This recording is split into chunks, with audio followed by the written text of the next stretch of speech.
kuthiwa lilizwi leloyiso kuba liphuma kwinjengele ekoyisileyo ukufa. Le njengele ibuyela ekhayeni layo inovuyo. Kwabasibini ke uYesu ethi ethetha noThixo apha emnqamlezweni athi bawo. Okokuqala abethandazela iintshaba zakhe ezixolela uxolelo kuThixo. Wathi bawo baxolele kuba bayazi into abayenzayo. Nakaloku nje uYesu la mazwi uwabhekisa kuyise on his behalf as the savior of the world. Hallelujah. Bawa ndiwunikela ezandleni zakho umoya wam. Thile vesi uthe kutsho waphuma umphefumlo. Ndifuna ukuthi uYesu akakoyikanga ukufa kwaye akabulawanga ziintlungu zokunqamlezo nezokutywatyusha ngamajoni aseRome.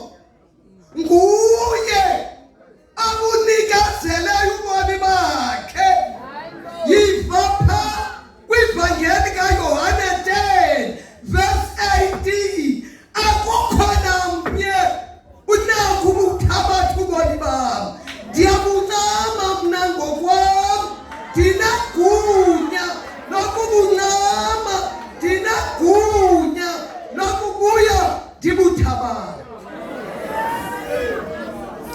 Lo ngumthandazo awafundiswa abantwana bamaJuda ngonina xa besakhula.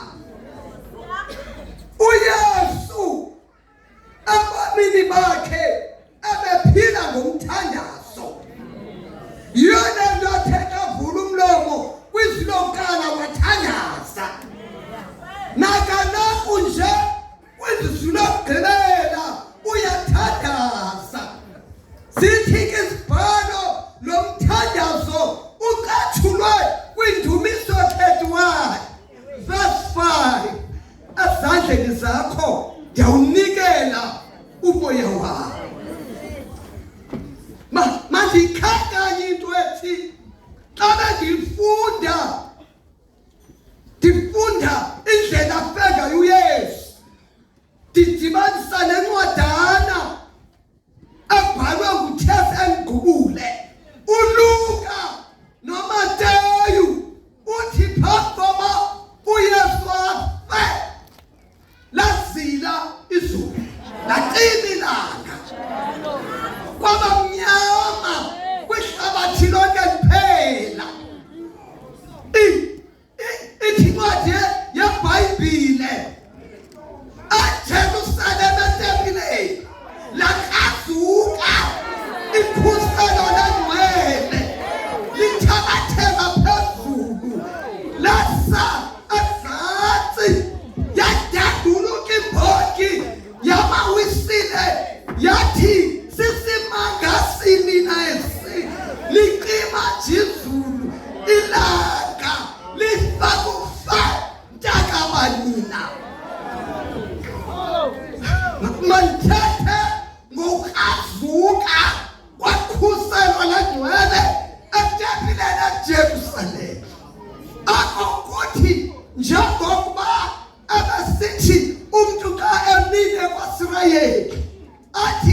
ababingeleli ngoba le ndlela yokuxolela kwezono ibina disadvantage kubantu abangenazitho.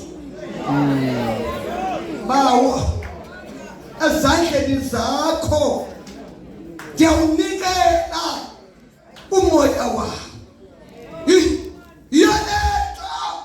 Yonento ithi imbongi yamawisile kathetha ngejengele yoloyiso elibuyisela umphefumulo kumnikazi wabo. Ithi sadukumka ngokuvuya siye kwabo baphezulu sibavisa abakhoyo abakholwa ukuhlala.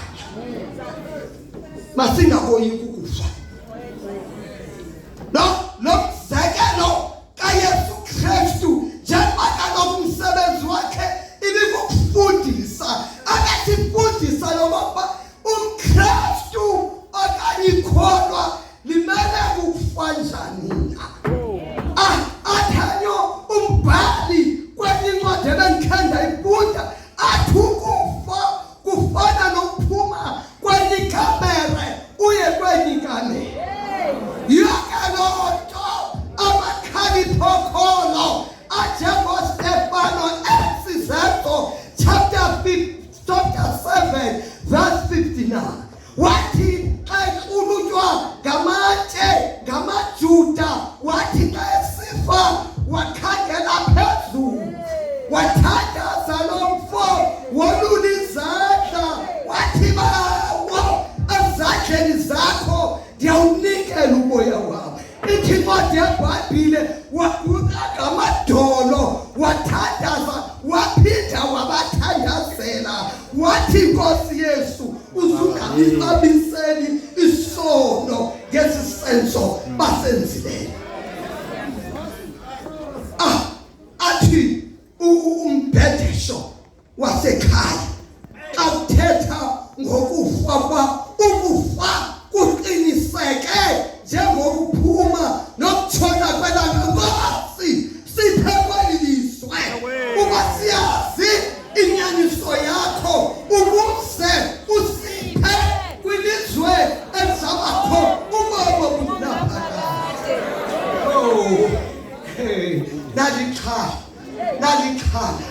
Nalikhala kwa sendithe ukufa kuqiniseke njengokuphuma nokutshona kwelanga.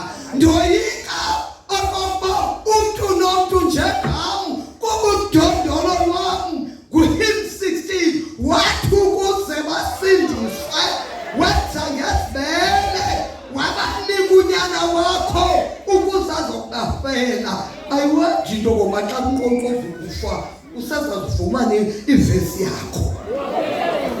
Okanye awujike ujonge egubhini. Kumele ababhishop sithethe ngokufa kuba ithi nale vesi aba ethilo waphuma umphefumulo. Siza kufa abantu sizakufa. Ndifuna ukuqinisekisela into yokuba njengoba uThixo wasiphefumulela wasinika imphefumulo yobomi emathatheni ethu ebumbuntu kwincwadi yendalo umisa njani uqiniseke kangakanani uzayivumana le ngoma ivunywayo ethi sandukumka ngokuvuya siye kwabo baphezulu sibazise okokhwela ukuhlala. It's never too late. Selithuba abantwana bethu kwayinto bakusekho abashumayeli uba uqinisekanga ngesakho isiphelo lithuba yiza uThixo uba ubishop engekayivali inkonzo yakhe lumka kwafana waba yini na uthi uprofethi uAmosi kuzilika lokho kubekho imbalela abantu banqanela ilizwi kaThixo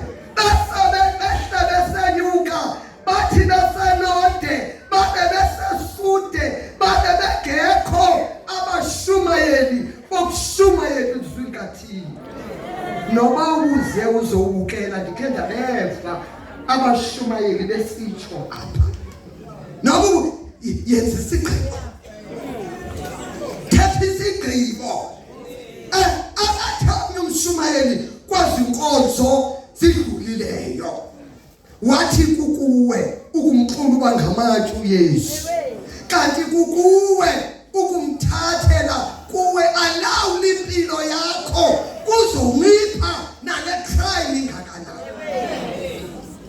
diba vila abashumayeli athi noma singqombela zoxoxwa zibe mhlophe njengekhephu ungathatha enhliziyweni zininzi into endazenzayo uyawundixolela uThixo bethu umshumayeli wokuqala uThixo uyaxolela utshilo lamthandazo mandiyeke mongameli mandiyeke ngoku nangona phakathi